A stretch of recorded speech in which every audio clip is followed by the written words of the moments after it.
All right, good morning, everybody. We are very fortunate to be joined by our good friend, the one and only Michael Yan, who is staying up super late, so midnight in Japan, so he could be with us here today. Michael, thanks for joining us. We really appreciate it.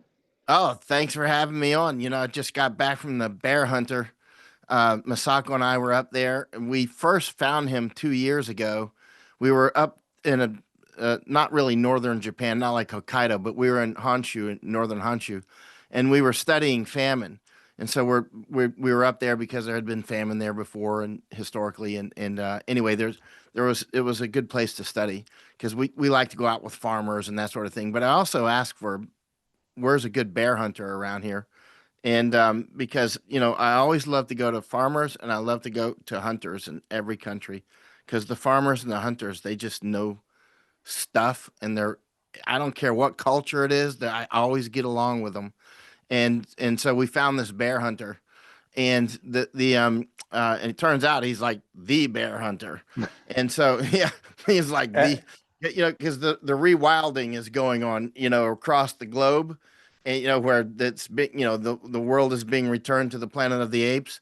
And Reintroduction of wolves everywhere, that kind of thing, right? yeah, oh, it's the same story like in Netherlands, but there it's with wolves. In Germany is with wolves. In Canada, wolves and coyotes, right?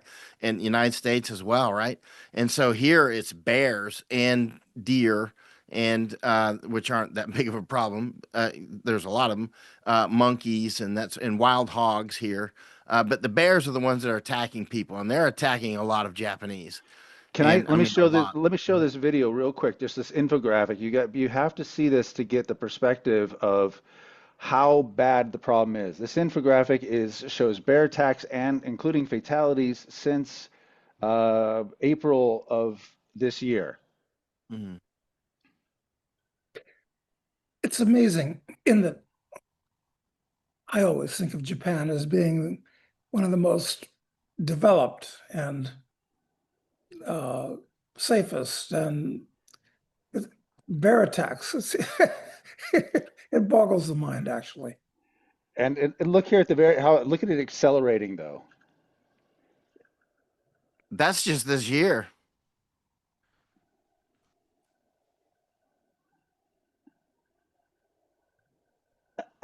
I mean,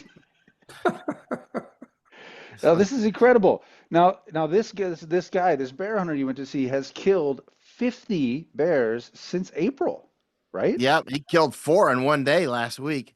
And so he's been hunting bear since he was 4 years old. That's what or the first time he said he went bear hunting, he was 4 years old on his grandfather's back. He's a fourth generation bear hunter. And so again, I love to go to hunters and I love to go to farmers, and often they're one and the same. So this was one stop shopping because he's actually a rice farmer. And so we spent a lot of time with him a couple of years ago and kept in touch. So we went back because I'm like, wow, the bears are just smoking people here now. And so we went back up to see him, and he's got a whole big. He's killed about 500 bears, he said, in his lifetime, and 50 of those were this year. And one day, I mean, like on, let's say, November the 7th, there was a bear that broke into a hotel, and the police surrounded the hotel. They called him. So this is just, days ago, less than a week ago. So they called him up. He's training the police now, by the way. He's training the police in the Japanese military to fight bears. So that's how serious this dude is. So they surround the hotel. Yeah, this is it, man. You'll love this guy. It's like, and I just enjoy every minute with him. He's What, what, serving what, his bear, by the way, while we're talking with him yesterday. It's what kind of weapon does he use, Michael? that when he shot the bear in the hotel, it was a slug shotgun, 12 gauge, and he's got a 300 Win Mag though. I said, "Did you use the 300 Win Mag?" Or he said, "No, no, it's too much power for the." So he goes into the hotel, and by the way, Japan is law and order more even than Germany. So he said I had to get a license to hunt indoors. So the mayor was there, and he gave me a license on the spot to hunt indoors in the hotel, right?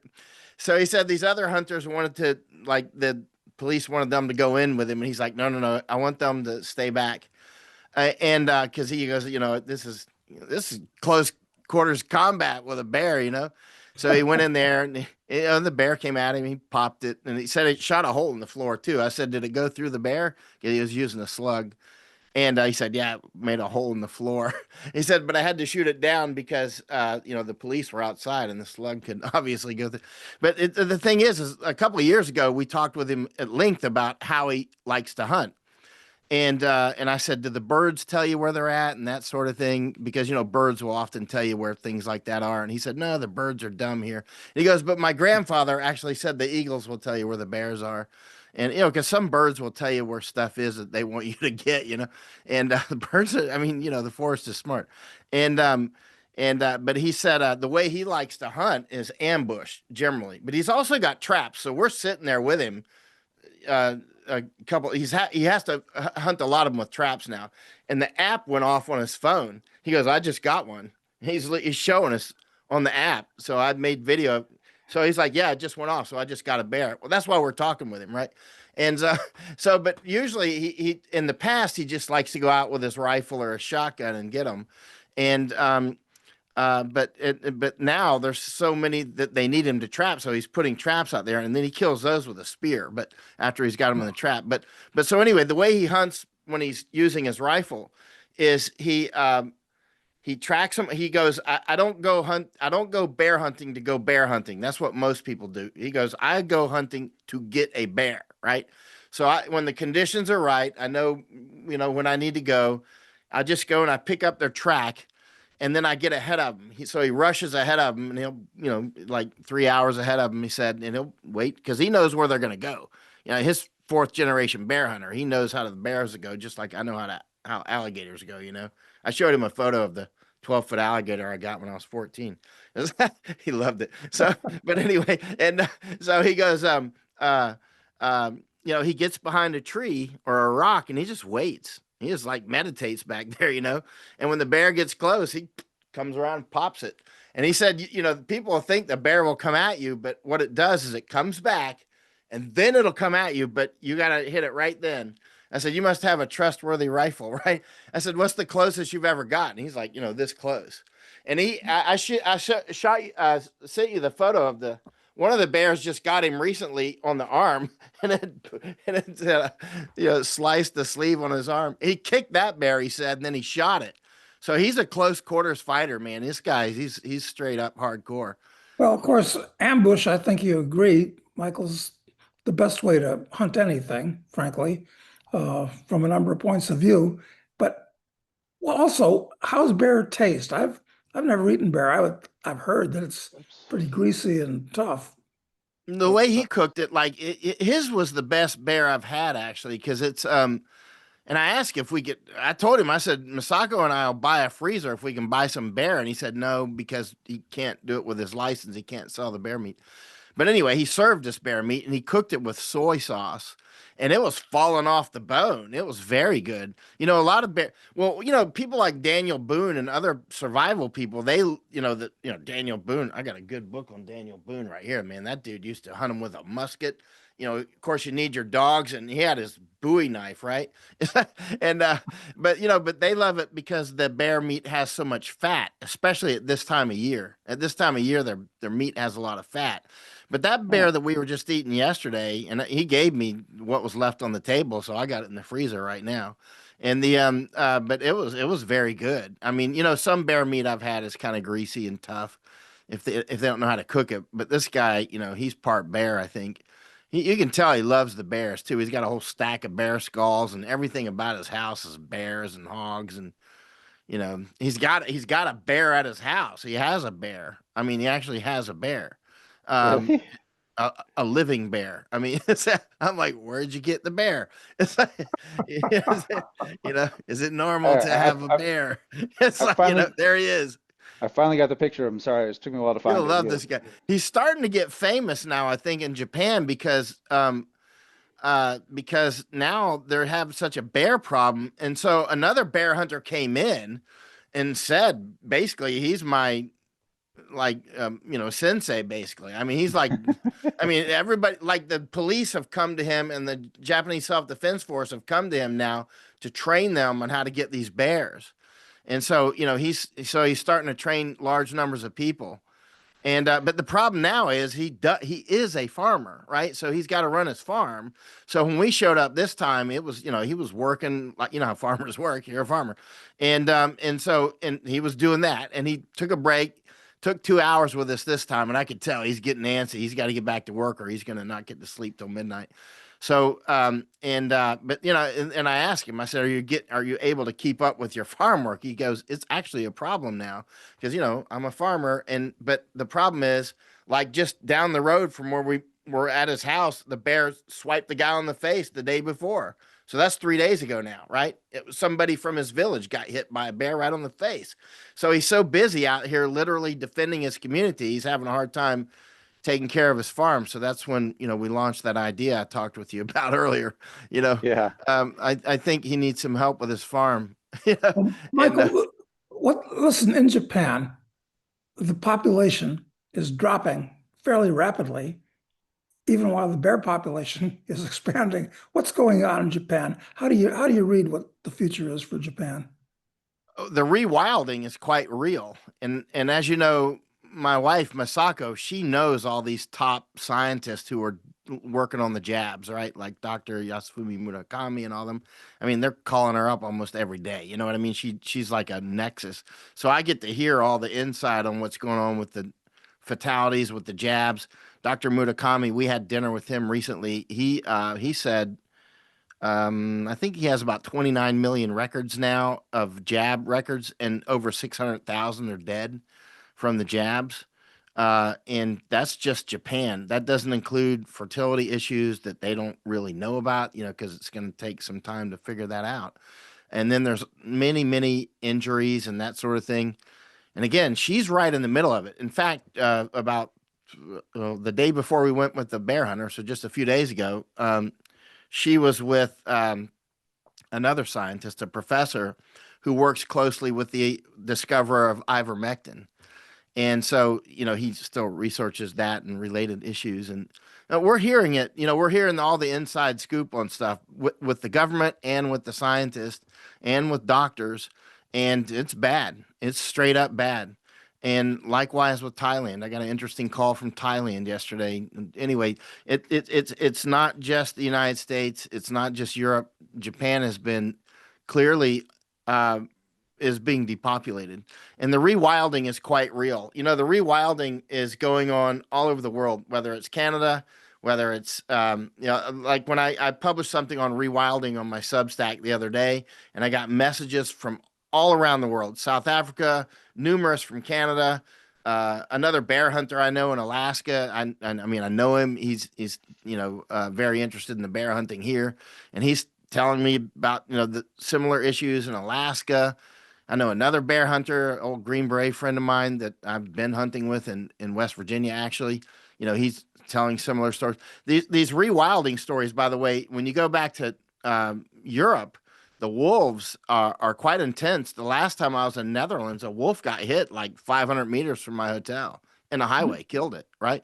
So these wolves are killing the livestock. And every time it happens, like if you look in the German newspapers, like when I speak and read German, so when I'm over there, I'll read their newspapers. But every time one of the wolves gets, somebody's pony or something, they always blame the farmers.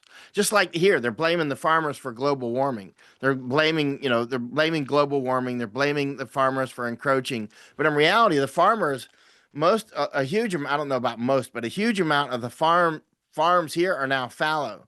Like these towns that we were going through yesterday and today, actually, they again, it looks like Appalachia. Like some of the towns are like ghost town. If you just changed to English from Japanese, you'd be like, this is some of these towns in, Western North Carolina, East Tennessee, or Virginia that, this kind of, you can tell the economy is not doing so hot.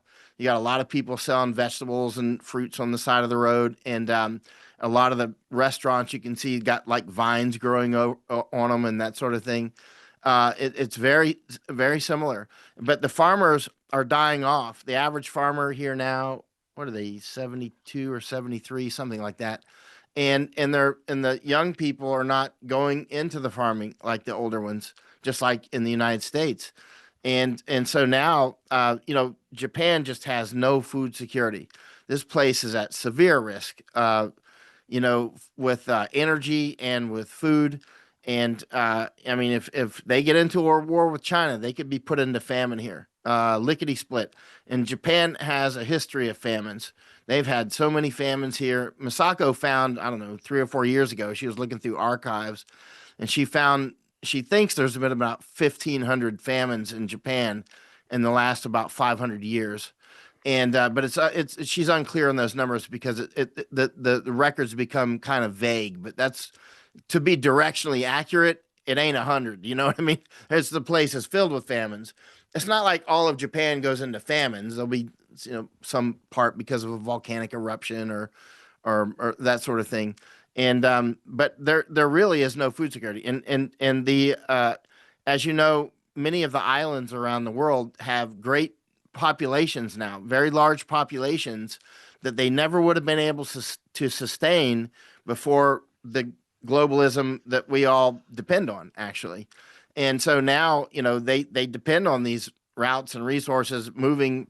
Misako and I were recently over in Thailand, and we went up the Chao Phraya River, which is like the Mississippi River of Thailand. And I said, if Japan goes into a famine, this is your lifeline, this river right here. That's why we were going up. We rented our own boat, went from Bangkok up to Ayutthaya. Ayutthaya is the old capital, and there's rice, things all over the place. I know the old prime minister, Abhisit, and we had tea with him one morning to talk about these things. In fact, I wrote the last 2 pages of one of his books, and I titled his book. So we're having tea with Abhisit, and we were talking about that, like Japanese don't have, food security. And he goes, the last time when Japan had the problem with the tsunami, he said that he offered Thai rice because, the relationship between Thailand and Japan is very tight. They like, it's like a love affair almost, and it has been like that for centuries. Interestingly, by the way, in the old days, Ayutthaya was the capital of Thailand, right? And now it's Bangkok. But in the old days, it was Ayutthaya, which is way up the Chao Phraya River, like their Mississippi. And so there were old colonies up there. There were Dutch, and there were Chinese, and there were Portuguese, of course. They were always up to something. But there were some Japanese. There was a Japanese village there now, and there's actually a museum up there in Ayutthaya for the Japanese village, which we went to it recently. And it's interesting because Misako, it's like a joke in their family that her brother looks Thai.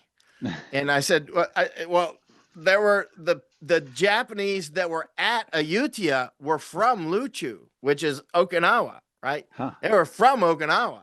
I mean, there's a real chance you're part Thai. So, I mean, and the Thai rice whiskey that they have in Okinawa, a lot of the Okinawans, she said it's been a mystery. Okinawans joke, why do we call it Thai rice whiskey when we're in Okinawa? Well, when you go to Ayutthaya, you realize in the museum, they're like, this is why, because they started bringing this whiskey from Thailand back to Luchu, which again is Okinawa now. It's fascinating, isn't it? How all this stuff combines. But that was old globalism, where they could trade, the same way we do now, but with smaller ships, and they didn't have the pipelines, of course, and the electrical lines and nuclear plants and all that. So are you going to stay in Japan for the next little while or the indefinite future? What are your travel plans, Mike? For a while. I just got an interesting call yesterday from a very serious person in Thailand. And, there's some things going on over there. And I might go mosey on back over to Thailand. But we got to go over to Taiwan here shortly as well. Hit Singapore, and then probably, I think we're going to hit Thailand. Thailand has, a lot of people don't realize, you know how much time I spend in Panama. And I spend so much time there for obvious reasons. It's one of the most important places on earth. A lot of people don't realize, though, you do, I mean, how important Thailand is. Thailand is the hyphen in Indo-Pacific security. And so, I mean, it's extremely important. And Thailand is clearly being, it's on the chopping block. There's clearly people that want to rip Thailand to shreds. And they're setting up all these drug stores all over the place. I mean, cannabis shops. Look at this. Like, I bought this in a in a cannabis shop in Bangkok. This is a bong. This is a bong right here. I mean, they've got over 20,000 licenses now in the last less than 4 years for these distribution, production, and you know, so we, and this is one that I got from Kyoto in Japan. Look, look at this. In fact, they just found Masako just messaged me. Some Iranians just got arrested here in Japan with methamphetamines, and the pills apparently had little anime characters on them. So they're marketing this stuff to the children, right? With gummy bears and all this crap. But Thailand there are clearly people that want to rip Thailand to shreds, and they can do it. And that's why, the Thais want to talk with me about this stuff, because they know I watch it very closely. And it's clear that one of the main weapons that you're going to use is intoxicants. That's like the WMD. Again, I mean, all these books right here, that's how we killed the Indians right there. And the main weapon was not muskets. It was whiskey. It was fire water and debt traps, by the way. We use a lot of debt. It's really interesting that, when we talk about pot, and the problem I have with pot, well, I'm of two minds. One is that, hey, it's your body. You can do what you want with your body, okay? It's not very smart to cloud your mind with, all kinds of drugs, but people do that, but it's their body. But what's going on in the world where SSRIs, of which there are a couple hundred, are screwing the way they think up. Pot today is really, really strong. It's not gentle anymore. All kinds of drugs. So is there kind of a worldwide drug epidemic to screw up the way people can think, so they can't think critically? That's one of the main weapons in warfare since forever. I mean, it's like, when it comes, again, information war is the highest form of warfare, and psychological operations is like it's a subset. The grease and the rocket fuel of psychological operations is intoxicants. It doesn't matter what they are, whether it's alcohol or whatever. Alcohol and opium, the two biggest ones historically are alcohol and opium. Like opium's not as big in the United States now, but I mean, I got a whole section on opium here. Shoot, I got opium. You wouldn't believe all that. I don't have opium, but I've got the old opium weights and stuff that are a couple hundred years old, several hundred years old. In Thailand, they had their own sets of weights for opium. You know what I mean? they had the kilos. They were selling it by the kilo. But what I'm getting to is opium has been a major weapon and keep in mind, you're always talking about people should use the gold standards. You shouldn't talk about dollars. You should talk about ounces of gold, right? And Right. and now keep in mind, one of the main monies, and actual money, not fiat, is not just gold or silver, but has actually been opium. Opium has been a money in many countries, at different times. And so I wish I had thought about that I was going to say this because of my other part of my library, but it's in a different room. I've got all the opium weights and some old stuff that would be of very serious interest. But opium is an actual money.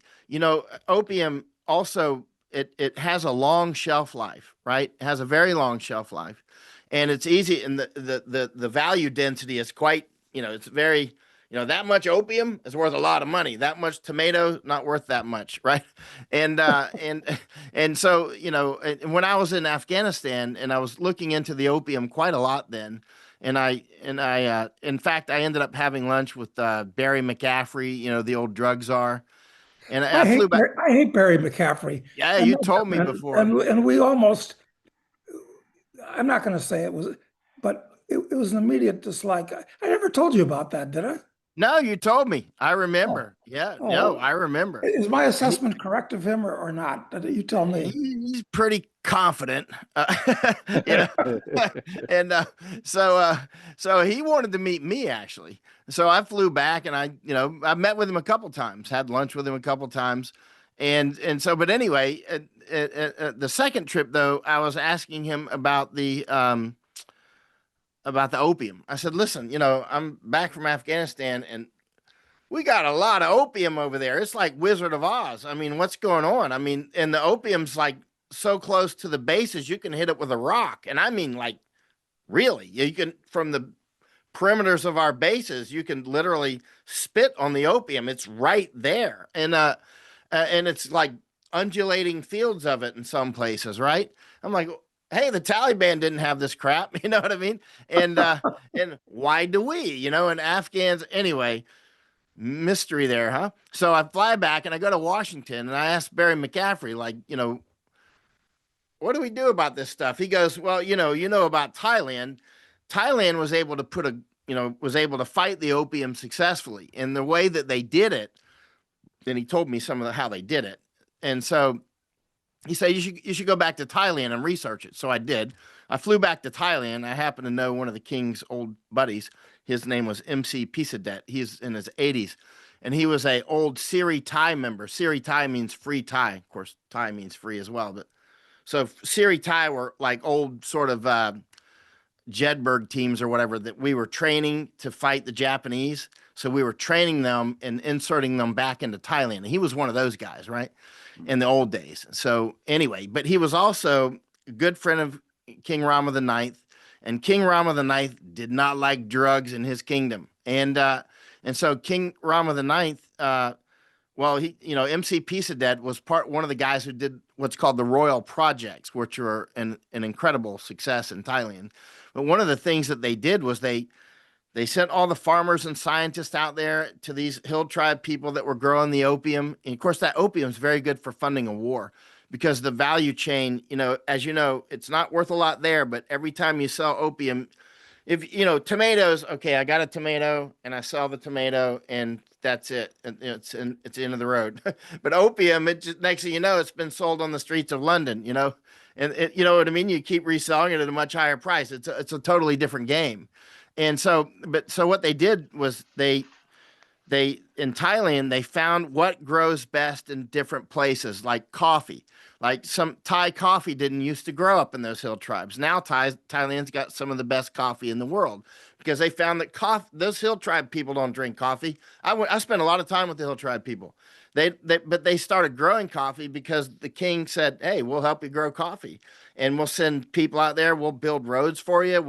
We will buy your coffee at a better price than the opium." And of course, for the people that still want to grow opium, then you can address the army because our Green Berets were up there with the CIA helping them. Right? They were actually getting into a lot of gunfights and stuff. So it was a silver or lead thing, but mostly it was so that's why when I'm up in North Thailand, I'm always buying flowers from the old ladies and stuff that are selling them because I learned from going to the Royal Projects. They gave me private tour, right? I'm like, so all these flowers that they're selling everywhere in Thailand are coming from the Royal Projects. So if I buy these flowers, I'm basically keeping opium off the streets. Is that accurate? He's like, MCP said that's like, that's true. So at that point, I just started buying flowers all the time. Like old lady walking by, I'm like, oh, I'll take those. And I just hand them. I buy them and hand them to some other lady walking by, I was just like, get my good feeling for the day that I did something. But they fought the opium down, they fought it down hard by helping them transition to things like coffee, to things, various fruits. If they have a resilience museum near Bangkok we went to last year, and it shows because Thailand, one of the reasons Thailand is so interesting to me is they are extraordinarily resilient.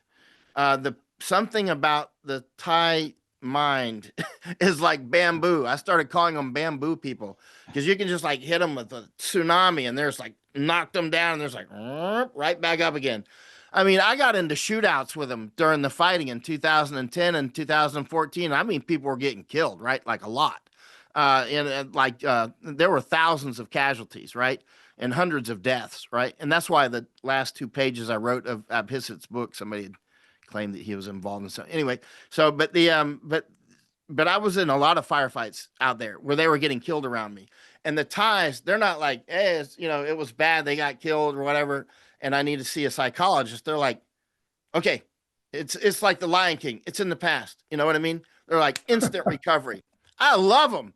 I was like, man, you could sell your blood for resilience. You know what I mean? But the Thai king Rama the Ninth was always teaching Thai people, you must be resilient. You should not depend on the government. We're going to help you as we can. You must depend on yourself, your family, your village. You have to depend. You need to have a fish pond. You need to have your own garden. You need to have your own water buffalo and your own cows, right? And that's why Thailand, and they save in gold. Thailand is a gold country. They got their own gold standard. So that's why they call it, as you know, Teflon Thailand. Something bad happens to Thailand, and they're just like, everybody's got gold at home. If you ask a waitress in Thailand what's the gold price, they're going to know. As you know, Doug, you've been in Thailand a lot. No argument from me, Michael. I mean, listen, I'm in Argentina right now, and it's at the antipodes of Thailand. In geographically, I mean, it's totally the opposite through the center of the earth, and culturally, and every way. But I mean, I wound up in Argentina or in Uruguay, but I very nearly wound up in Thailand because I like Thailand so much, even though they're totally opposite culturally and every other way. You know, Yeah, Michael, what you're I talking do about too. Thailand being under attack. Did you wonder if this, I don't know, you heard about all these bank accounts in Thailand that got frozen a few months ago? Um, Was that you know, Vietnam or Thailand? well, Vietnam had it with associated with the digital ID, but then there were 3 million accounts that were frozen in Thailand. You know Oh, that they called. I think that they claimed they were associated with illicit activity or whatever. But 3 million is a big number, and it just that headline got me, and it's such a big number, and I wonder if that somehow falls into this mix of you saying Thailand being under attack in some way. Thailand's clearly going into the globalist sphere. That's clear. And I could talk for hours about it, and of course, as you can imagine, the kind of people that I can call and have tea with, like ex prime minister, who might be the next prime minister. I don't think he will, but he might. In fact, when we were having tea, he asked me not to say it at the time, but then a few days later, he announced it. He may, and he's going back into politics, so now I can say it because he. And I messaged to him. I'm like, well, I just saw you just said it. So there's a chance he might end up being a prime minister again. But he's and I've talked with him about this. He's totally in the globalist game. You know what I mean? Let me be clear about that. We've talked about this before. We are products of globalism. The whole United States is a product of globalism. We were born out of globalism in our country, right? So I'm not against globalism per se. I mean, how do we get all these computers we're talking on? You know what I mean? We couldn't have the life that we live now without globalism. But it's not the globalism per se. It's the global elite that all want to be kings, and they want to basically own the forest. And you're not going to be able to hunt deer in their forest. You're going to have to, they want slaves. They Is it want the slaves. the the you will own nothing and be happy crowd? That's it. They want to be there. That's it. They're highly narcissistic. They got a narcissistic gravitational field, and they've really pulled in the most severe narcissist that they can. A good thing about that is they can't trust each other, but they are all amazingly greedy. That's the kind of people that and that's why there's so many bears here. That's why the wolves are going because it's part of their game to depopulate us. The whole death jabs, the fiat money that's obviously, the United States dollar, obviously, I can't believe it's still even alive. But as you know, it's just at some point it'll be over. And so many mechanisms, digital IDs. I mean, they're talking. I mean, we are being genocided. It's straight up. It's very obvious. And by the way, the borders are still open. Trump is just handing out visas now. He's handing out Right. visas to the. Record numbers of visas for his organization alone, for the Trump organization this year, actually. Masako and I had dinner with several people in Thailand a couple months ago, and one of them had just come in from Houston. He's half Thai, or he's Thai citizen and American citizen, and he's a software guy. And he said, I would rather live in Houston, but I lost my job to an Indian. And he said all the American, because he's American Thai, and he's got an American passport, but he said he's coming back to Thailand looking for a software job now. He said all the Americans in Texas, all the software people are losing their jobs, all of them. And so, you know, that's it. I mean, it's game one. Trump is, you know, it seems like you're surprised by Trump. I am absolutely not surprised at all. And look at my predictions; they're unbelievable. I'm going to start bragging about him at this point. You should. Because You should. And you were right about the, Trump in the very beginning. You're right about him always the entire time. I totally agree, and totally agree with that. No doubt. he's easy to predict. He's simple to predict. You know, you can spot yourself and you can spot your opposite in people. You can people that you're very similar to, you can sense it, right? And people that you're very opposite to, you can sense it. The people in between, it can be confusing. But he's my opposite. He's like, I can see his x-ray. I can see his bones because he is my opposite, right? He's the photo negative of me. So all I have to do is go, what would I do? And pick the opposite. And that's what he does.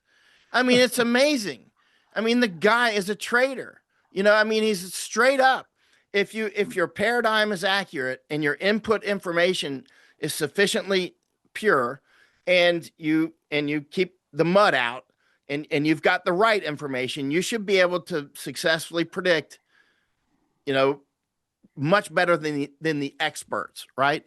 Like how did Masako and I go find a bear hunter here 2 years ago? And I published about it. We published about it at the time. And people are like, why are you with the bear hunter? I'm like, I don't know. Just wait and see. And now look, right? That's because you can actually see it. If you're paying, you can feel the vibration in the spider web. But Trump is an actual traitor. He's an American citizen. He's a U.S. citizen. He's not an American like me. He's not an American like you. And you're having a hard time predicting what he's going to do, because I think your paradigm is not, you've got sufficient information to make, I just think that I'm guessing, because I'm not we're all psychologists, actually. We just don't have the PhDs. Even our dogs are psychologists. But I mean, but if your paradigm is accurate and your input information is sufficient, you should be able to predict pretty well. And my predictions on Trump are unbelievably accurate, and they go back 10 years. You know, Newt Gingrich called me up about 10 years ago when I was in my office in Thailand, and he was trying to get up support for Trump, you know, in that first election. How long ago was that? Before the first election. And I said to him, I'm like, how'd you get my number? But in any case, I'm not going to vote for Trump. I'm not going to vote for some Clinton or any of those other people either. You got to have somebody better. I mean, than Trump. I don't trust him. I'm never going to trust him. Everything about him just radiates snake. He's always telling the story of the snake. He's telling you who he is. He tells you exactly who he is. He's like, here I am. I'm going to destroy you. And he's telling you, and there's nothing. Look, he's pushing the jab. This is November of 2025. And yet people will still say, well, Fauci fooled him. You know, he fooled you. Trump fooled you. And he did before his trip to Asia. He went to the doctor and he officially got his booster for COVID. That's what was reported. So he's committing genocide. He's committing genocide. It's true. You know? I mean, almost everything he does is stupid and destructive. Like, it was so nice when Doge existed. It seemed like to those of us who are naive that there might have been cause for help, but now Doge has disappeared and he's spending money like a drunk sailor. Alligators do alligator stuff. No matter how much I pet the alligator and say, nice puppy, it's still going to bite my arm off. You know, nice bear, good bear, good puppy, you know, and then I'm dead. And Trump, he's being nice to him is not going to work. You know, when I just got invited over to Mar-a-Lago, right? Like, I could be there right now this weekend for some crap, right? I'm not going to step foot in that place, right?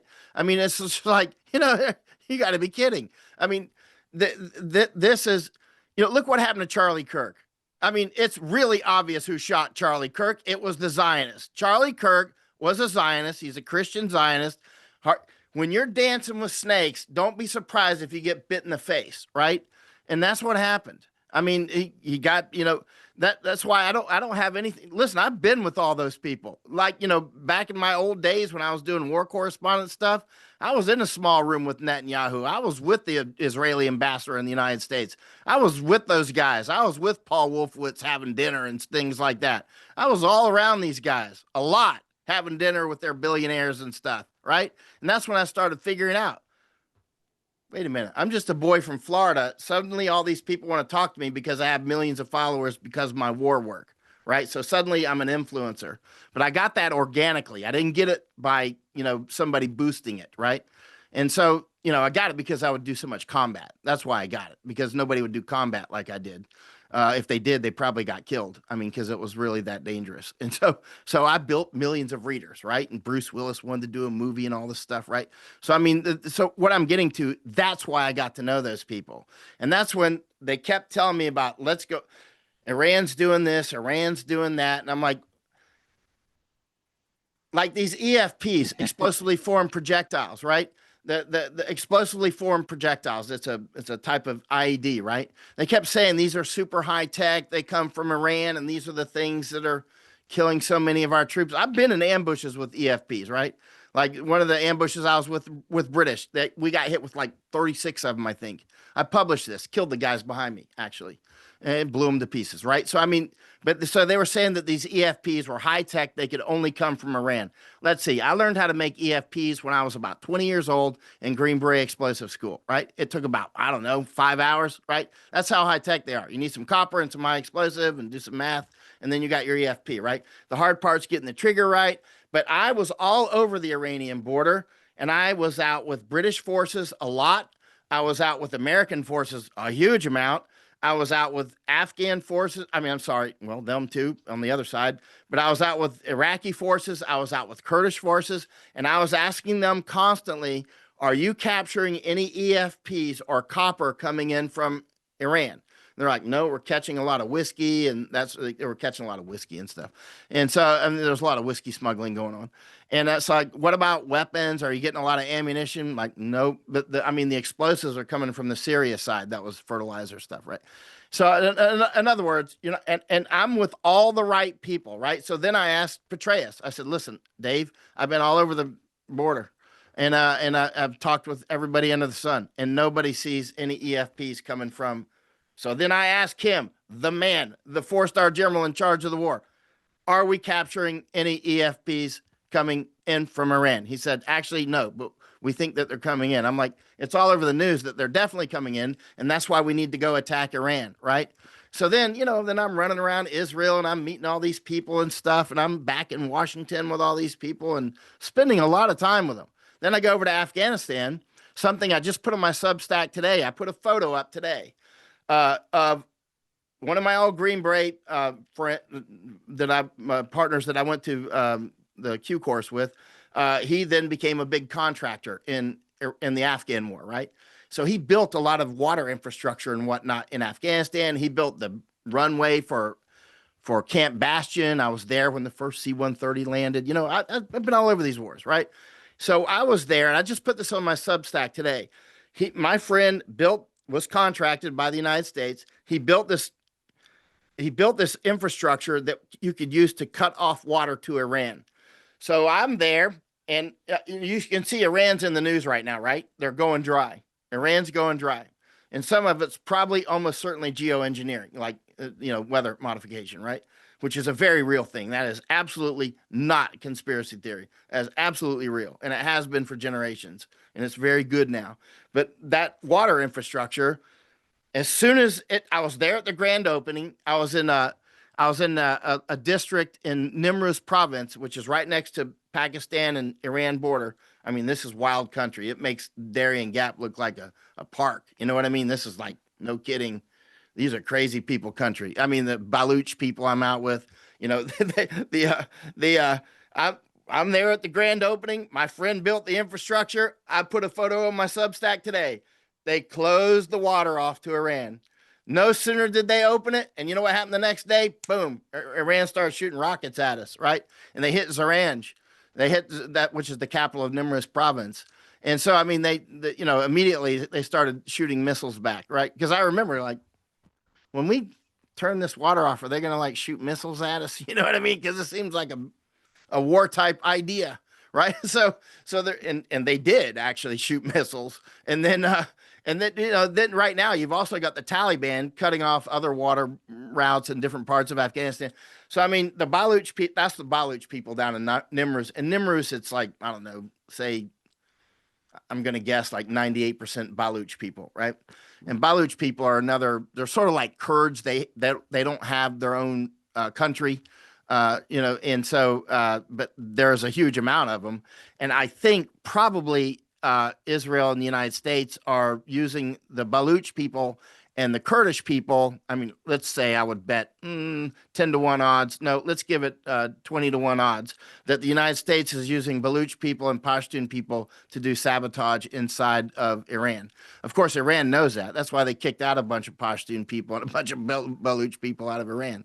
And and the Baluch people and the Pashtun people, they're watching the Chinese down at Gwadar and it's all about routes and resources, right? All these wars are about routes and resources. And at the end of the day, the war with Iran is all about routes and resources. I've got some of these old books here from the 1700s that are talking about that same area in the Caspian Sea, trying to take the British are out there doing their original reconnaissances and all this stuff.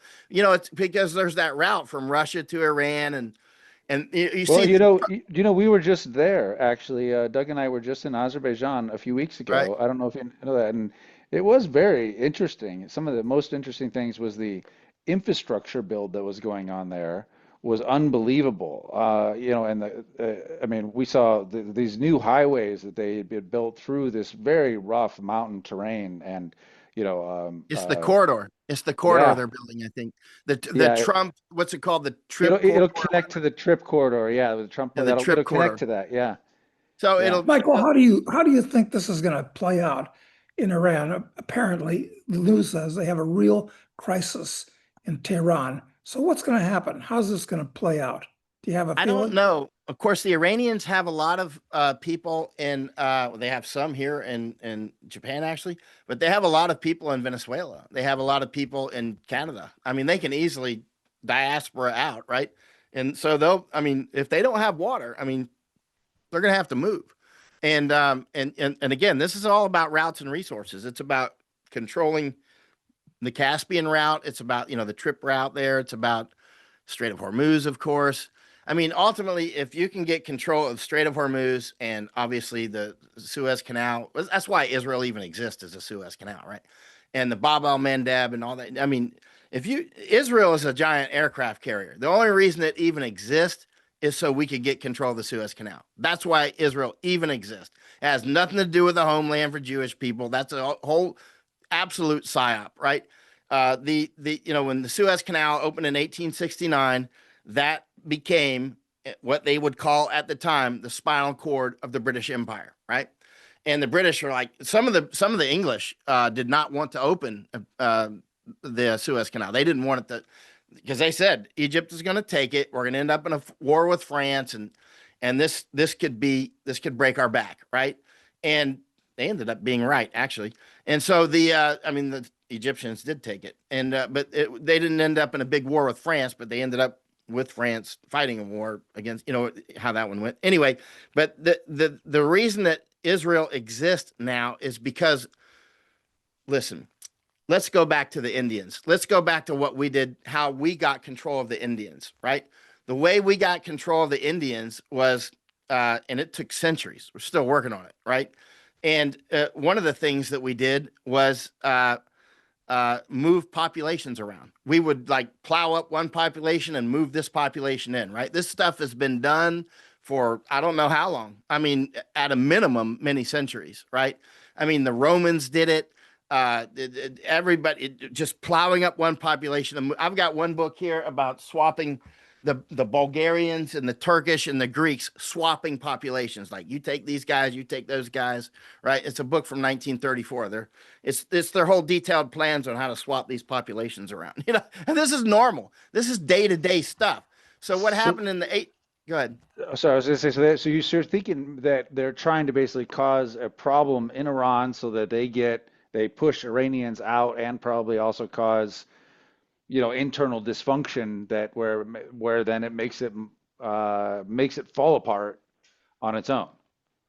And eventually you can end up taking now, ultimately, because these people aren't making 5-year plans. 5-year plans are for children, right? These people are making plans that go over the horizon centuries, right? They're thinking these processes, these are process wars. These are not events. These are processes. Like how we got the Indians. You've heard of the 5 civilized tribes, right? The 5 civilized tribes. I mean, nobody knows how many tribes we had in America. It was a lot, right? And the 5 civilized tribes were the 5 tribes that would accepted Christianity. Yeah, Nominally, that's Cherokee, what they were. Choctaw, I can't remember the others. It was Cherokee, Choctaw, Creek, and Chickasaw and Seminole, right? And Hmm. so they and they nominally it was because they took Christianity. In reality, it was because they paid taxes. And I've got the actual. Oh yeah, I've got the 1890 census right here. I've got the 1890 census. Uh, Oh, that's I wish I would hilarious. have pulled these out. Oh yeah, I've got the 1890 census right here. I'm sorry, I'm rearranging stuff right now, but the 1890 census is a census for the taxed and untaxed Indians, and the taxed and untaxed Indians, right?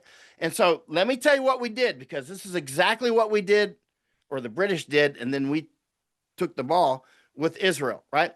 So this is what we did. We have what's called the Dawes Rolls, and the Dawes Rolls. I've got all those books here, but they're I've been moving stuff around. But the Dawes Rolls. Oh, this is the Dawes Rolls right here. This is the original. Oh, and here's the exchange of minorities: Bulgaria, Greece, and Turkey. There, it's just telling you how to do it, man. This is like how to do it. This is how you do it legally. This is how you take their land, and this is how you fool them, and all this stuff. Anyway, let's go back to how we processed and took the Indians. It took centuries, right? And so what we did was we wanted certain lands. Of course, we moved, the Trail of Tears, moved a bunch to Oklahoma and that sort of thing, and then found oil out there, so that didn't go as planned.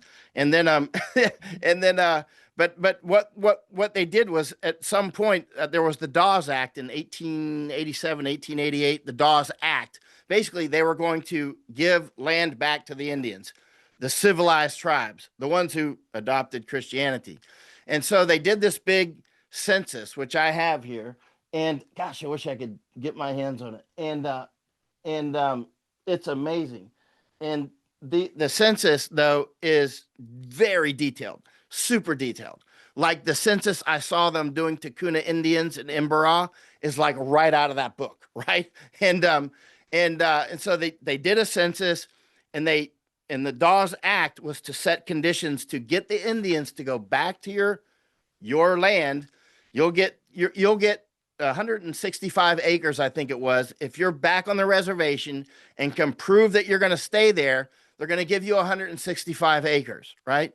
And free land, right? Now this is the actual Dawes Rolls right here. This is it. So if your name is in here, you could get 165 acres, right?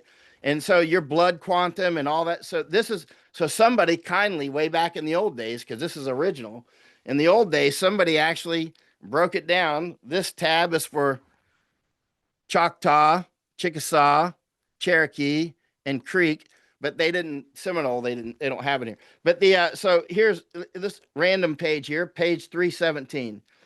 Here's Jefferson Trent, 16-year-old male. He's 1/8 blood, and this is in the this is Cherokee, and so he's 1/8 of his blood is Cherokee.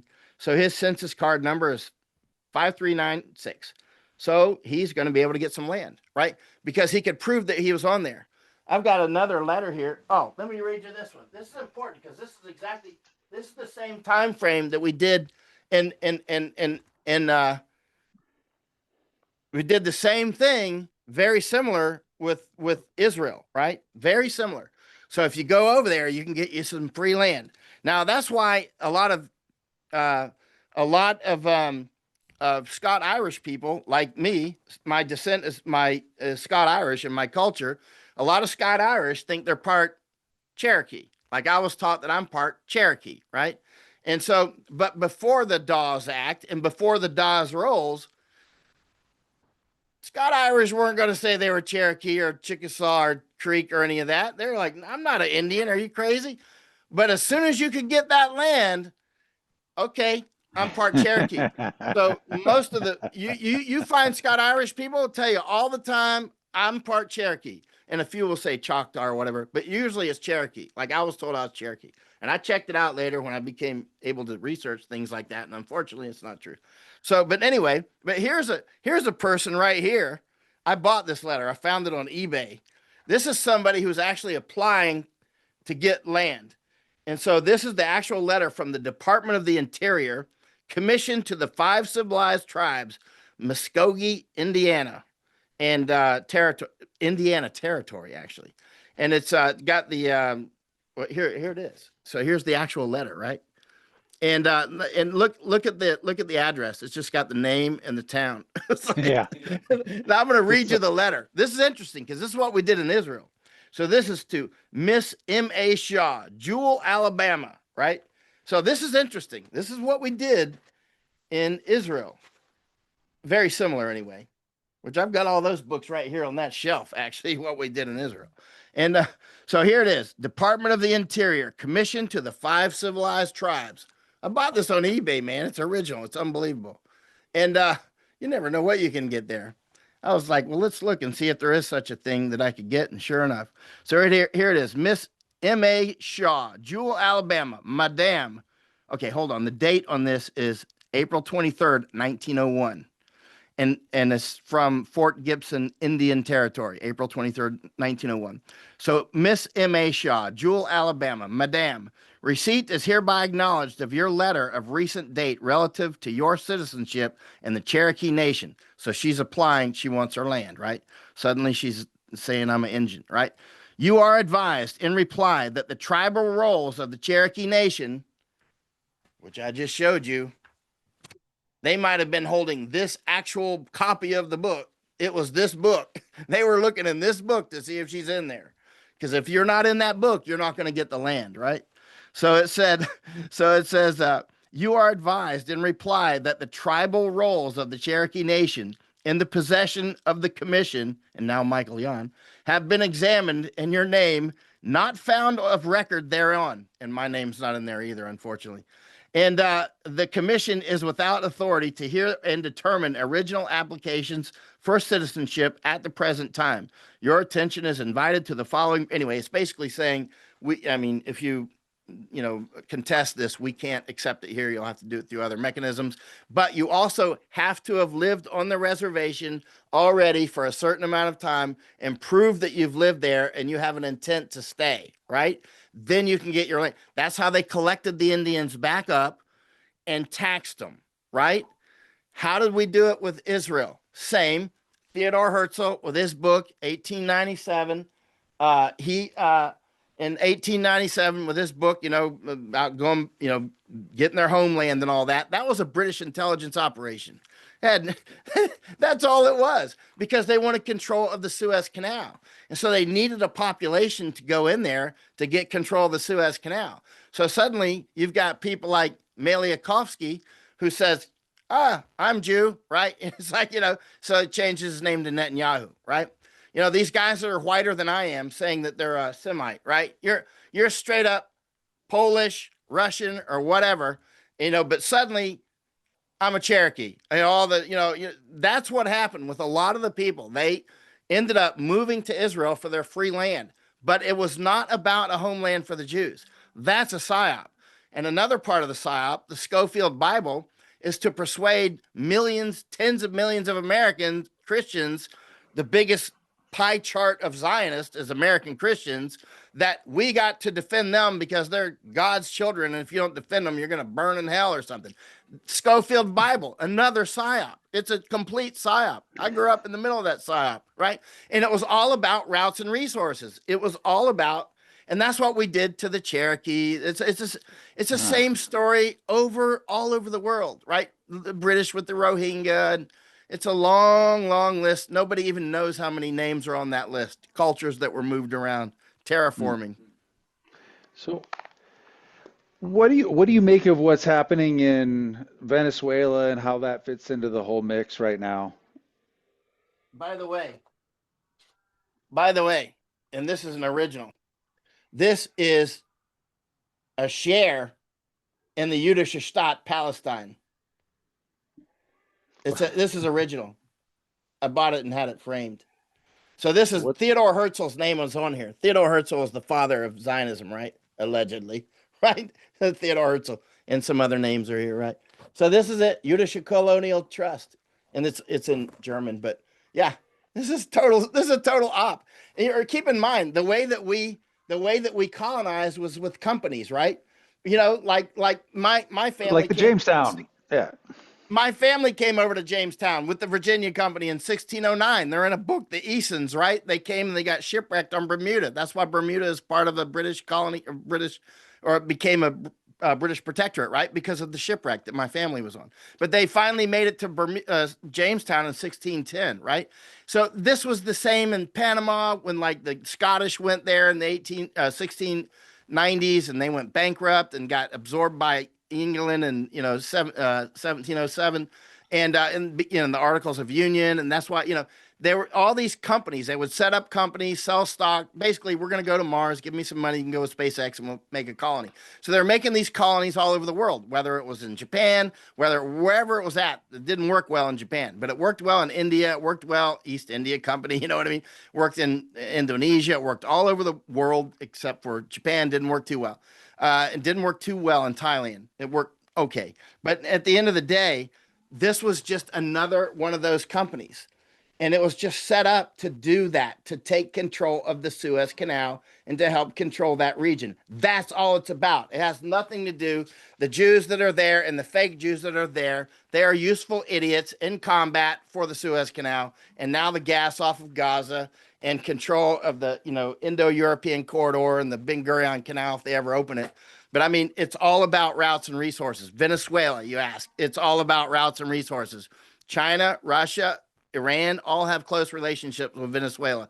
They're all helping them with drone technology and that sort of thing. Venezuelans are very rich, as you well know, right? They're not a bunch of poor people, right? They have a bunch of poor people, but they're not a bunch of poor people. They have a lot of money. They have a lot of energy, as you know. Guyana right next door has a lot of money. There's a regional war unfolding there, right? You see there's things going on in Haiti most people don't even know about now. There's all kinds of things going on in the region. We've got our people all over Panama now starting to pick up action. They're asking me about stuff now. They're clearly prepping. The conditions are being set for a big battle over Panama. And by the way, the battles that are unfolding, like down in Venezuela, down in Argentina. Now, when I came to Argentina, one of the things that Masako and I went to was that dope expo. I mean, that tells me a lot right there. Of course, China has, concession on the port there in Buenos Aires and yada, yada, right. And we took that train that, they're building. They have that little electric model train up there for that corridor across it. This is all about the same stuff. And the same players are fighting. In Panama and in Argentina, it's Zionists versus Chinese more than anybody else. There's other players. They're not the only ones. But a big battlefront is between Zionists, and I don't mean Jews. I'm talking this thing that's Zionist, right? Most of the Zionists are the American Christians. Is Zionist, would you say that's the same as the globalist elite people? Is that the same They're body? part of it. Okay. They're part of it.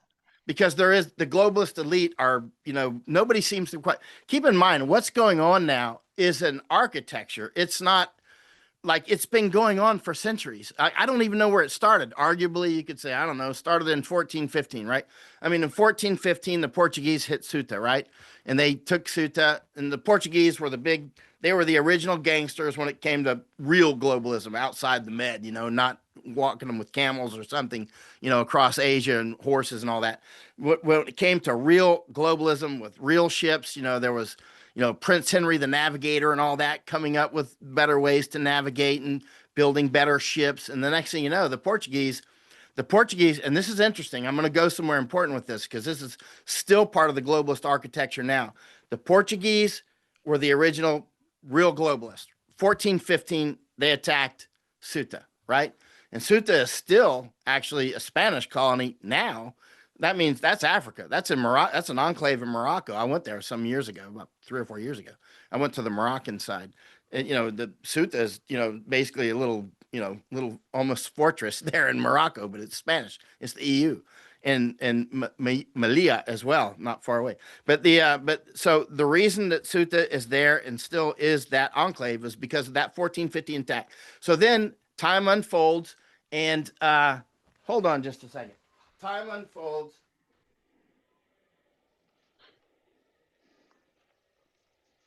You're gonna like this.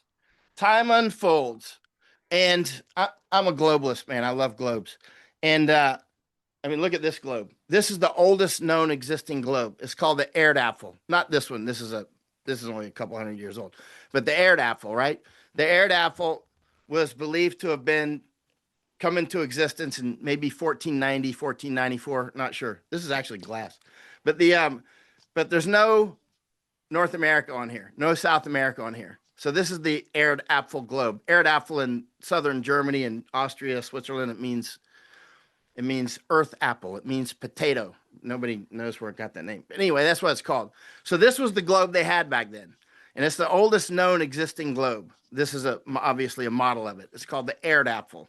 So you can find one of these and it'll be pretty expensive, but I love globes and I like to look at them a lot. So, but the Erdapfel globe. So this is what they had back then.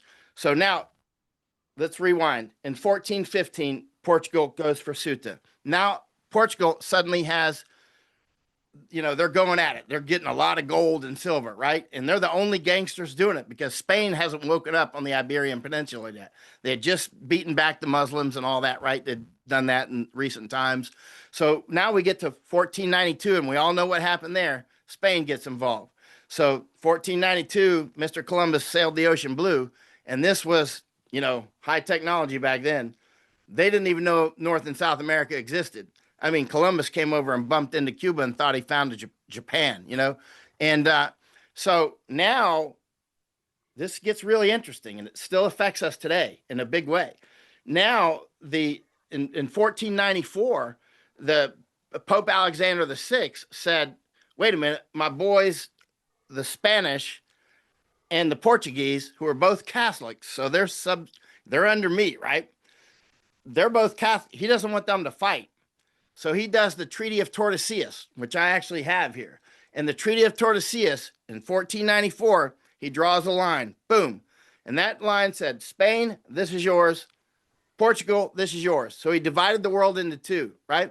That's why Brazil speaks Portuguese today, because it was on that side of the line, right? And the other side, they're speaking mostly Spanish because of that 1490, because the Pope was the big time.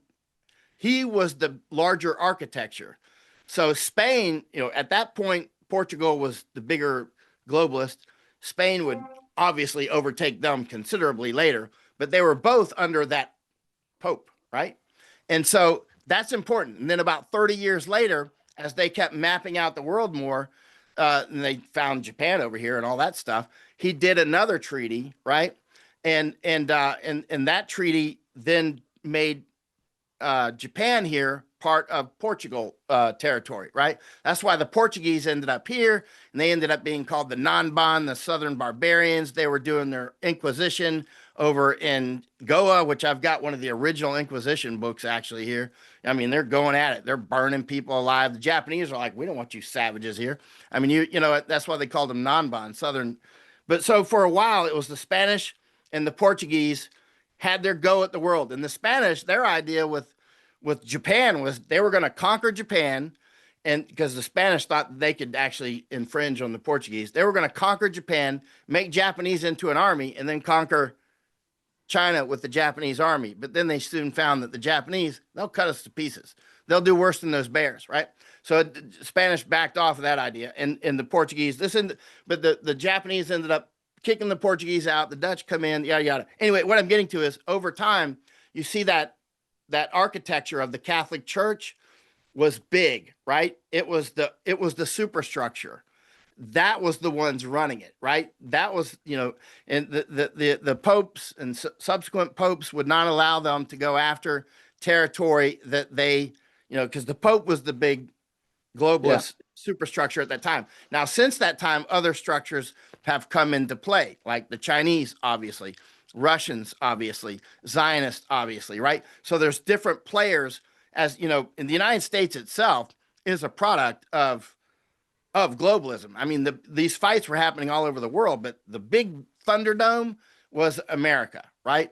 North America specifically. And then, then we were formed, and we, manifest destiny and all that stuff.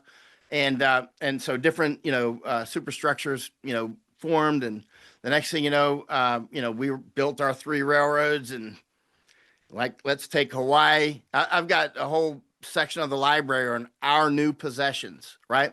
And it's all about, we got Philippines now, we got, Hawaii and different places, after the Spanish American War, Cuba, right? Antigua and all these, right? I mean, it was just like, it was, we were going at it. Of course, then McKinley, of course, got assassinated.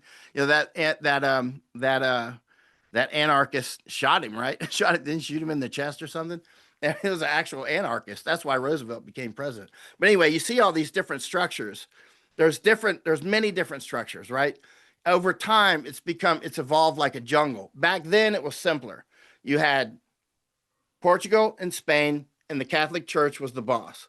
And then others added on. And then you got the Dutch, and they're like, no, we're Protestant. That's why the Japanese let the Dutch in here, because they were Protestant, and the Dutch agreed not to proselytize, right? And anyway, we were down in Nagasaki. Nagasaki is fascinating for Japan, because Nagasaki is where the Japanese would not allow the globalists to come to Tokyo, right?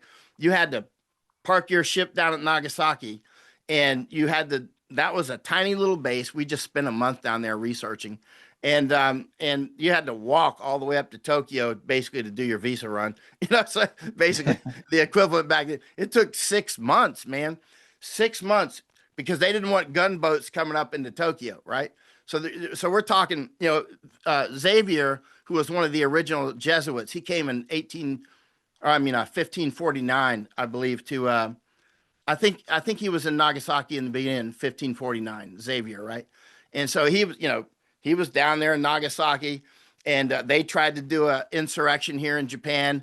And, they've got those 26 martyrs up in the movie and all that bullshit. I mean, they're always like, oh, we're the martyrs. And they skip the part how they were burning everybody alive and stuff, right?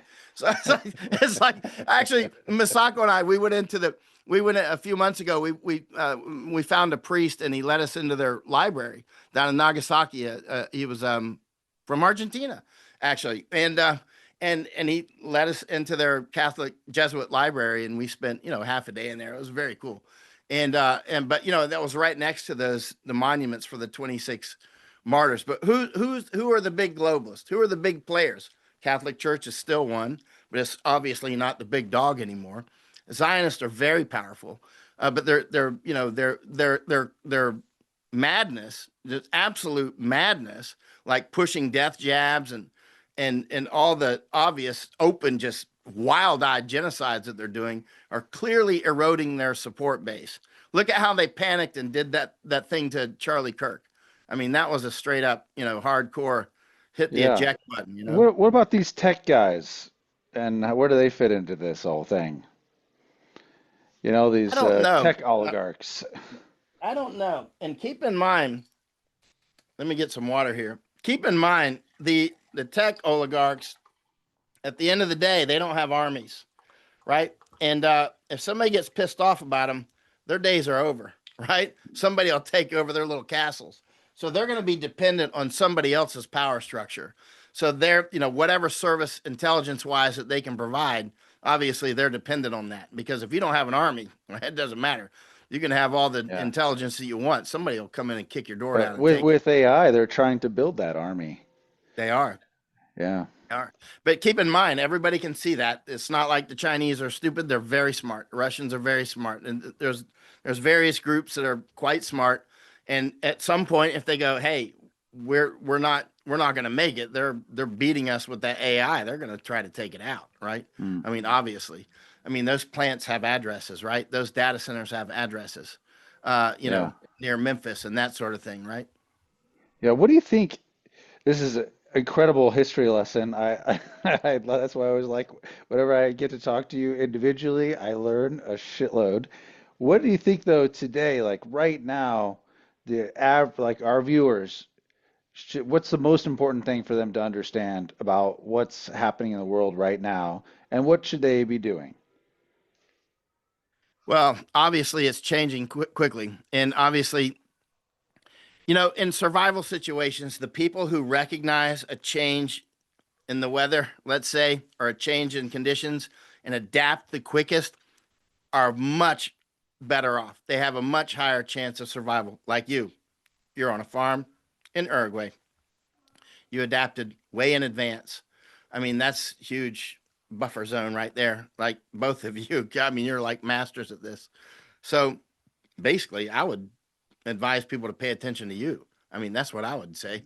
I mean, because the things that you put out are, I mean, smart. I mean, Well, look at thank you for saying Doug. that. Doug determined the two best places, and I thought I traveled a lot. Doug just beats me hand down, right? And which is pretty difficult to do. And Doug divided. He finally was like either Thailand or Uruguay slash Argentina, and he's there now. And I think it's a wise choice actually, because Thailand, I don't see the long term. I think it's going to end up in war. You know, we had a Brit who has been living in Thailand for a long time come to our conference, our Plan B Uruguay conference we just had, because he's like, yeah, things are changing there. I just don't see the future being as pleasant as the past has been. He's there's something that's driving him to even look at leaving Thailand for Uruguay. So Thailand's too important, just like Panama. I just got a message from a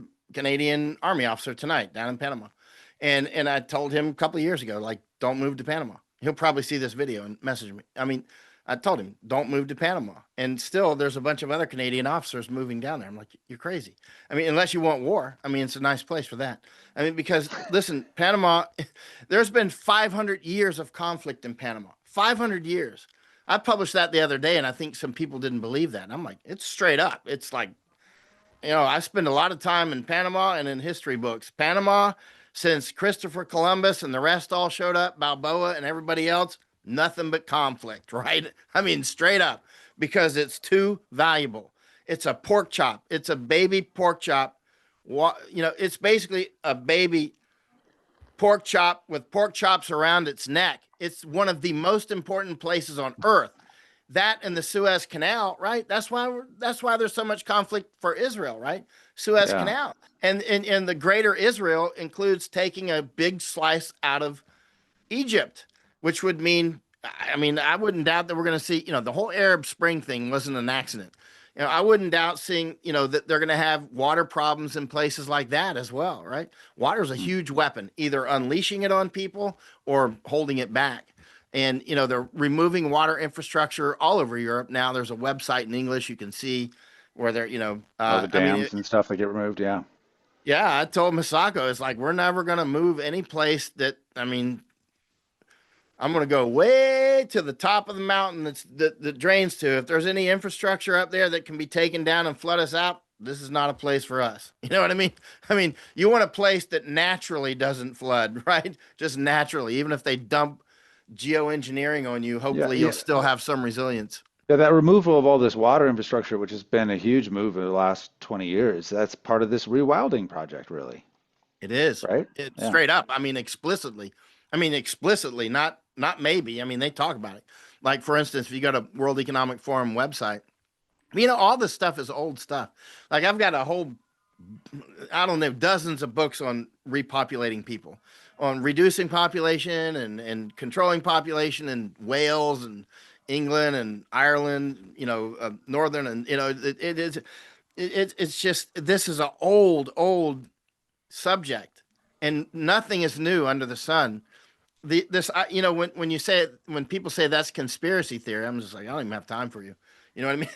This is like, that's like saying, let's see, if I drop this, there's this magical invisible force.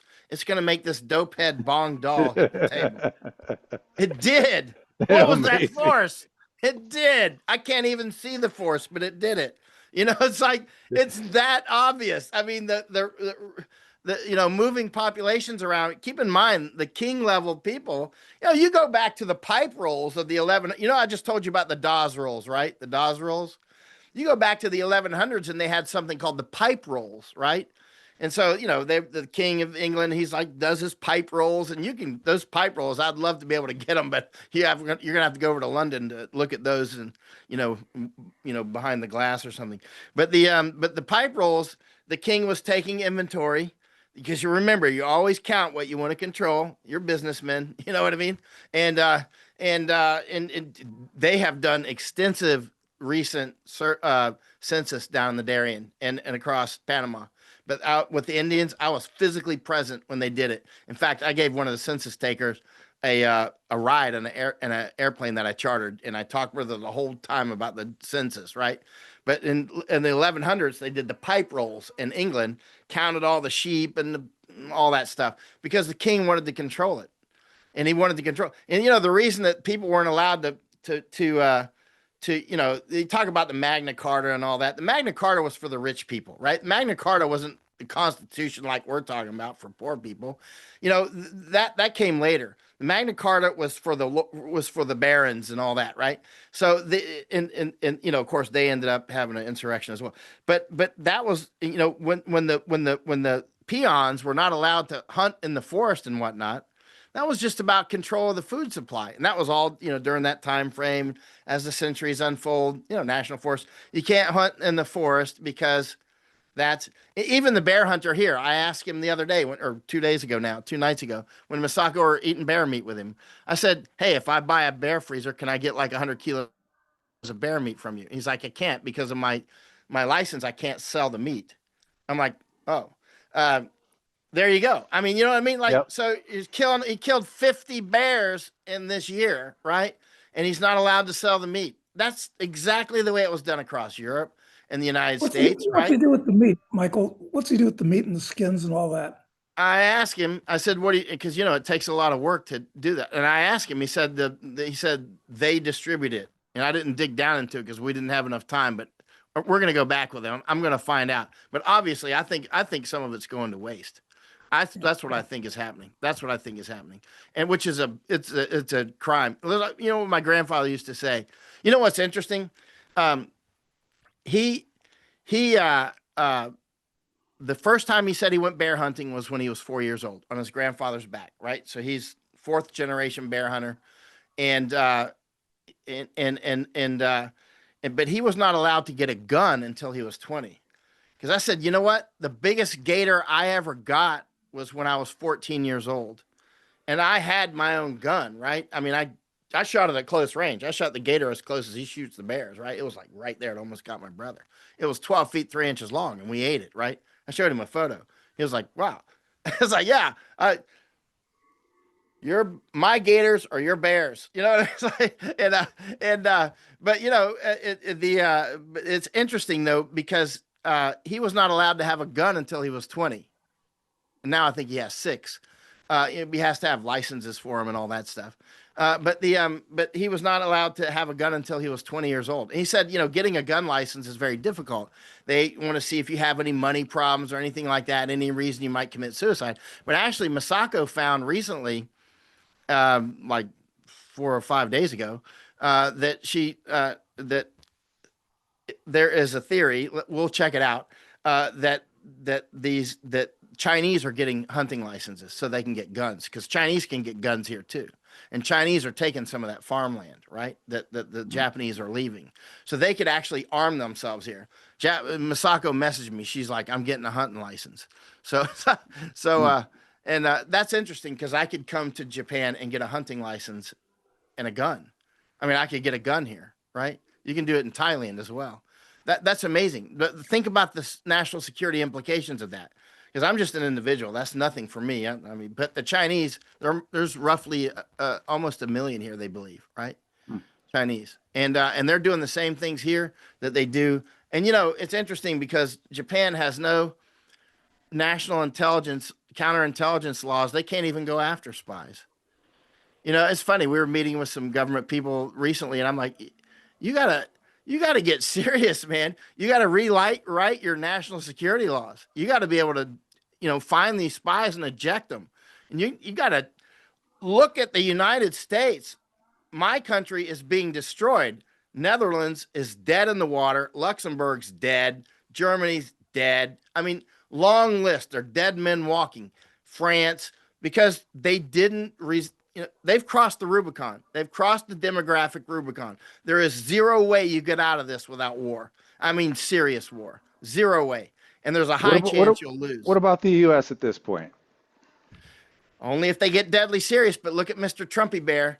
Trump is handing out the visas now, as I said he would, right? I mean, it's just the way it is. I mean, you know what I mean?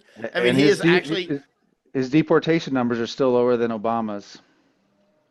Yeah, he's not, and listen, he's not going, they have not dismantled the infrastructure down in Panama. They have not dismantled any of the IOM or any of those people. In fact, and interestingly, Masako and I at the train station today saw UNHCR here doing fundraising here in Japan. UNHCR and all this guys. It's the same clowns in Thailand too. Yeah, just a couple more questions for you, Michael. What do you make of the fact that in the U.S. now they have to have a quick reaction force, National Guard unit deployable within 8 hours to every state in the U.S. by January? What do you make of that? They're ready to crack down on the people. I mean, it's obvious. It's very obvious. I mean, how obvious can it be? They're getting ready to go. I agree with you, but I agree with you, but it comes with more authority coming from you. Yeah, I mean, it's total police state stuff. That's what it is. It's obvious. I mean, they're coming for you. And people are like, not gonna get my guns. I'm like, this is it. Here's the bottom line. All these people that keep saying, I got all this land and stuff. If you won't defend it, you don't own it. And I mean physically defend it. And like the Irish, I talk with a lot of Irish and whatnot. Interestingly, I've got probably 6 or 8 books and all have almost the same title, The Vanishing Irish. Yeah, they're almost the same title from different time periods. It's like they were, prepping you for it, right? The Vanishing Irish. And but if you don't defend Ireland, you will not keep Ireland or Scotland or England or Wales. You won't keep them at all. You just won't. And likewise with Germany, it took 3 wars to get us here so far. They had to take out the Prussians in Germany, obviously. And, World War I and World War II finally was effective with that. And the Japanese were World War II. As Al Johnson was mentioning to me today, we both study history together voraciously. This is a long plan. The destruction of Japan has taken a long time because Japan is the hardest nut to crack, right? But they're slowly cracking it. And again, this is not an event. This is a process war. This is a war that takes centuries. And, I don't know if you've heard of War Plan Orange, but War Plan Orange was our plan to take Japan, right? It started roughly in the 1890-ish. That's kind of fuzzy when it really started. War Plan Orange. But we started actually, if you want to go back to the 1500s, it started back then, but America wasn't here yet. But we did our first real serious reconnaissance of the United States in 1853, right? And then we did in 1854. And I have the original studies right here from Commodore Perry. Commodore Perry, Matthew Perry, came here in 1853 with the black ships. He made very detailed maps. I've got them. I've got the originals right here. I mean, he's totally mapping this out. Now, keep in mind what's happening at the same time. We're building those railways across the United States. We're coming here. This is all part of the globalist setup. Globalism and globalists are nothing new. We're good at it, right? That's when we're doing some of the original reconnaissance down in Panama, right? Except the French got there, and we were looking at Nicaragua and Colombia. So I've got all these original studies on Panama, Nicaragua, Colombia. I've got the actual original reports to Congress and whatnot from the Department of War. I've got the original 10-book series on our railway reconnaissance for the North, Central, and Southern Railway. You know, the reason that we had the war with the Mexico was to make the Southern Railway, right? And the Gadsden Purchase, Southern Railway, right? So this is all part of the manifest destiny, right? All part of moving west and then coming over while they're working on Panama down there. You wouldn't believe it. I have big tables in my library so I can put out maps. These tables are huge. So I can put these big maps out. You got to come see me sometime and spend about a week, and we'll lay out the maps. They'll be out everywhere, and I'll say, this is what happened. Railway here, reconnaissance, Japan, reconnaissance, China, reconnaissance, Philippines, reconnaissance, all these places. You look at the old maps of Japan, it's like, where's the gold? Where's the timber? Where's the rice? It's not where's the people. It's like, this is where we're going to put the railways and stuff. You know what I mean? You got to keep in mind, in the 1800s, we built more than 4,000 miles of canals in the United States. We were good at that stuff. So we didn't just come up with the Panama Canal out of the blue, like, wow, we'll build a canal down there. We are good at building canals, right? We are good at it. And the French failed, and we just picked up the ball and did it. In fact, we created Panama similarly to how we created Israel, or the British helped create Israel. That we created Panama on November 3rd, 1903. It was Colombia. Colombia didn't want to make a canal. Of course, McKinley was dead. McKinley wanted to make the canal in Nicaragua. McKinley got shot. Roosevelt's like, let's do Panama. And so Colombia's like, no, because Panama was part of Colombia at that time. So the United States was like, okay, you don't want to play ball? Then so we sponsored a rebellion, and then we sent the Navy down there, and then we, November 3rd, 1903, Republic of Panama was born. We immediately made a treaty, and so we want this 10-mile strip, and you can have the rest, basically. And so Panama was very peaceful and was very nice place to live because that was part of our security program for the canal. We wanted Panama to be very stable. That's why they used the U.S. dollar. We wanted Panama to be super stable. And then through our own stupidity, Carter was just obviously a condom like Trump. We basically, we get the bankers. You should read the book. I know you've all read this. Creature from Jekyll Island. He talks about and it's part of it in there. But actually, you see these shelves? I've got about enough with a whole thing on the Panama Canal. You should see these maps, man. Let me show you something. These are the original maps, right? This is like 100 of them or so, plates. This is maps. This is for the Panama. This is the Isthmian Canal Commission, right? That's what this is. These are originals. These are unbelievable. These are mapping out the entire world right here. So when that canal gets open, the Panama Canal, this is what we're going to do. We're going to start taking stuff from Uruguay to Japan. In fact, at the World Fair in 1910, I think it was, I've got that book here as well.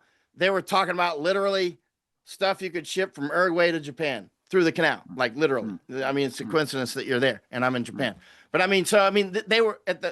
they were planning how to use that canal, and there's a map in here that shows you which canal to use to get from here to there, go to Suez or go to Panama. It's like they're mapping it out, man. Where's the gold? Where's the timber? They are totally gonna go big time money, right? And it was so super effective. These people that did this are brilliant. They're unbelievable. You see, I was asking one naval intelligence officer last year. I said, how come the Navy reports are so much better than Army reports? And, the Navy reconnaissance, the Navy were the ones doing all the, the reconnaissance reports down in Panama and over here in Japan.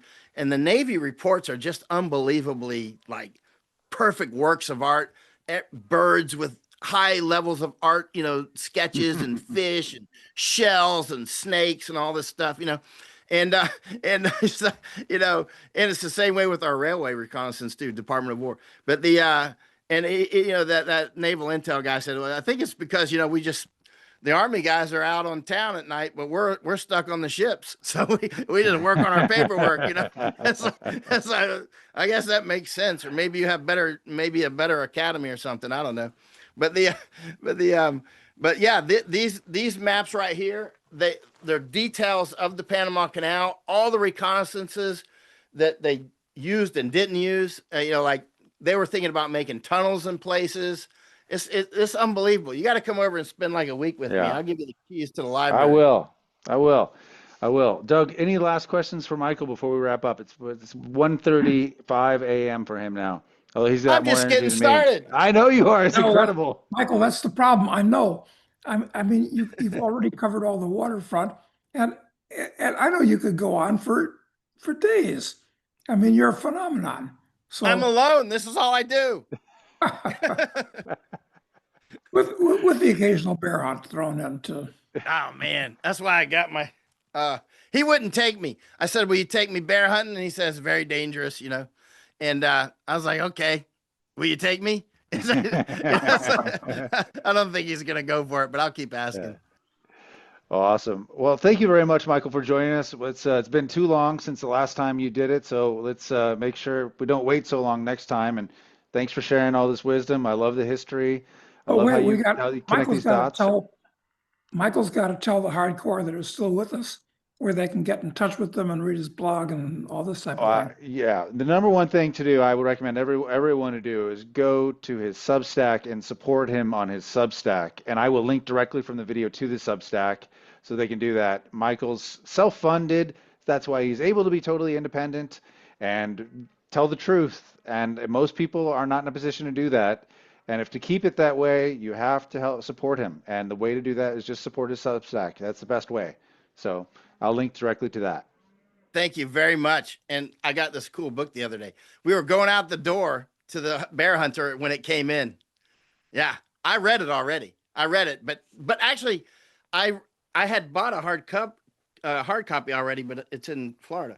But I got this. Thank you very much. But I read it on. He's got a signed one. He's got a signed one, Doug. We sent him. Oh man, look at that. See, yeah, and No, thank you, sir. Yeah, wow. and is that actually your signature or is this fake? It really is. No. It's Okay. Oh, I just want to make real. sure. Oh, no fake stuff for you, Michael. That's real. I promise.